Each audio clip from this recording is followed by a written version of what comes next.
The Sports Source is brought to you by Fast Frame with Heather Whiteside art now available.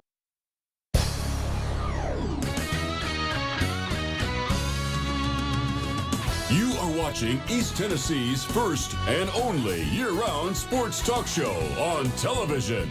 This is The Sports Source with your host, John Pennington. Good Sunday morning and welcome into The Sports Source. Happy to have you with us today. Nice weather outside. It's kind of warm.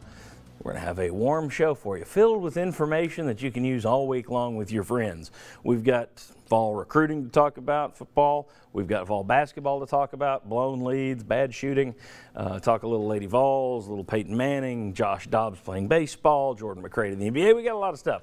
Let's get underway. First segment of our show brought to you by Phil Cobble, Fine Homes and Land. When it comes to moving lakefront property and homes with stunning pools and spas, Phil and his team are the premier realtors in East Tennessee. I'm pretty sure one of those houses there it was Tony Montana's place in Scarface. That's unbelievable.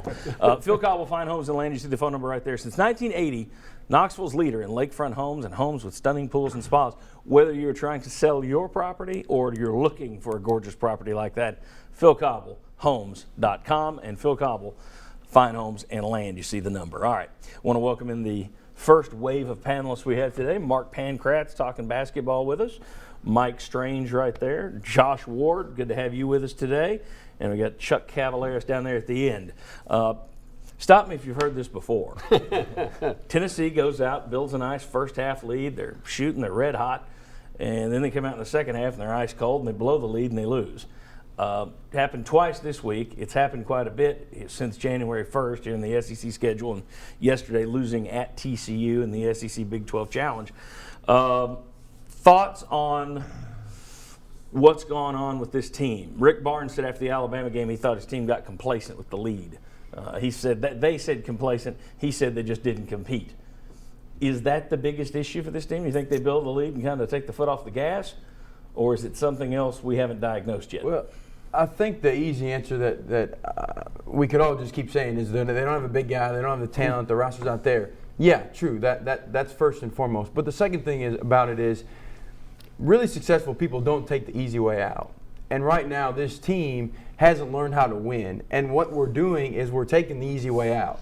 We're shooting a boatload of three-pointers. Yeah. We're taking tough shots. We're going one-on-one, taking tough shots.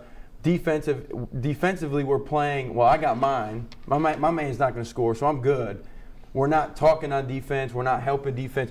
People that are really successful, the harder thing to do is when they make a run, drive in there, get another guy, the defense to clap, kick it out for an easy shot. And if it's not a great shot, make another pass to get a great shot. Right now, we're taking the easy way out on both ends of the floor. And when we're not knocking down three-pointers, we're going to struggle. And we've seen that when the good is good and we're making a bunch of shots, we're going to score. But then when we don't have a way to just stop a team or to stop a run by doing the tough things. And you also see that when they stop hitting shots, and this is true, you go through basketball history, when you're not doing well on the offensive end, you stop doing well on the defensive end. I mean, it's just a psychological thing that's part of it. And when this team starts shooting poorly, the other team starts shooting better because their defense goes down. Let's take a look at the gang that couldn't shoot straight here. We've got some stats, I think, for you. Tennessee, 8 of 16 from three-point range in the first half yesterday, and then 0 of 15 in the second half. I don't know that I've ever seen 8 of 16 and then 0 of 15. To go from 50% to 0% and almost have the same amount, too many, three-pointers is insane. Tennessee in the last 3 games from three-point range, 16 of 64, so a crisp 25%. First half yesterday, you see Tennessee shooting percentage in TCU, and then the second half just flip-flop it and heat up TCU's a little bit. And then let's get into this as well. This is a streak. Let's take a look at the next full screen if we can there. Oliver G., our new director. He's an OG, by the way. We got there. There's what Tennessee was doing at the half. Their last 9 games since the turn of the new year. They have led in 8 of the 9 games. They have won 3 of them. So that's 5 blown leads on the scene. You see how far they were up and then how they finished up there on the right. Mike Strange, you've covered a lot of Tennessee basketball teams. Your thoughts on this team and this habit it's fallen into of blowing leads?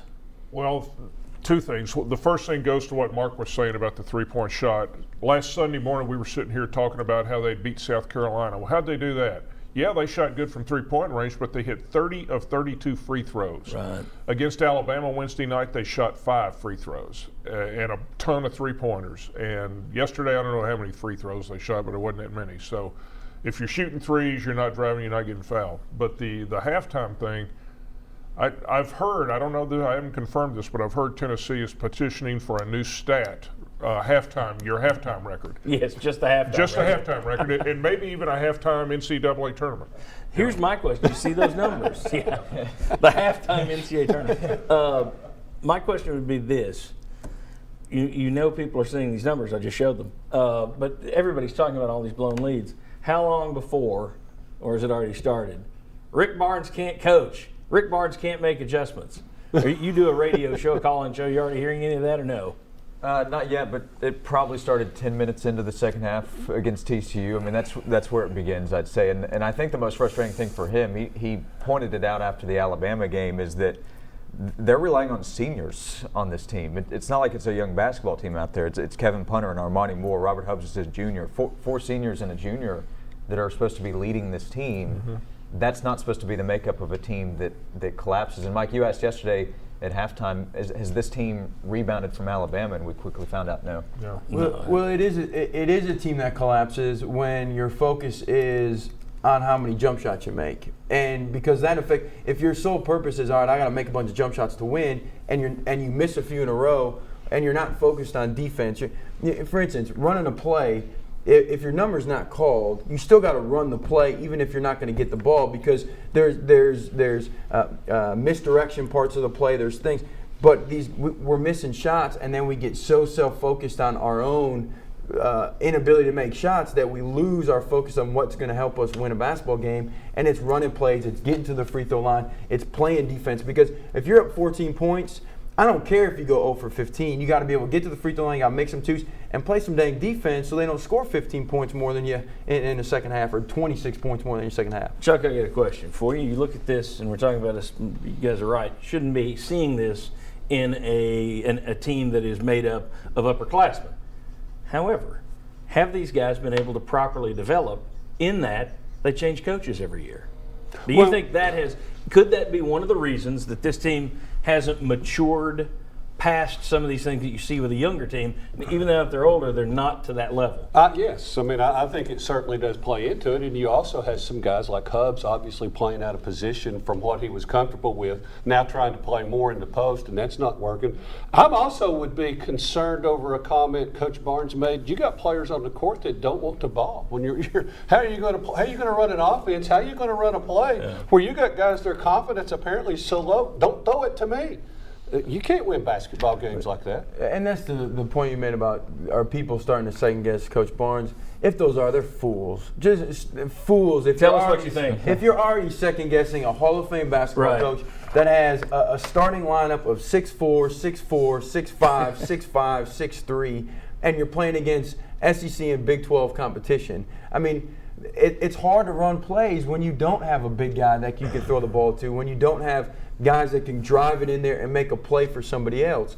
And so for that buzz to already be starting about questioning Coach Barnes, I just think it's idiotic. Oh, I do too, but you know it's out there. Oh, for sure. So I'm glad you said it's idiotic and the people who are doing it are fools. I like that.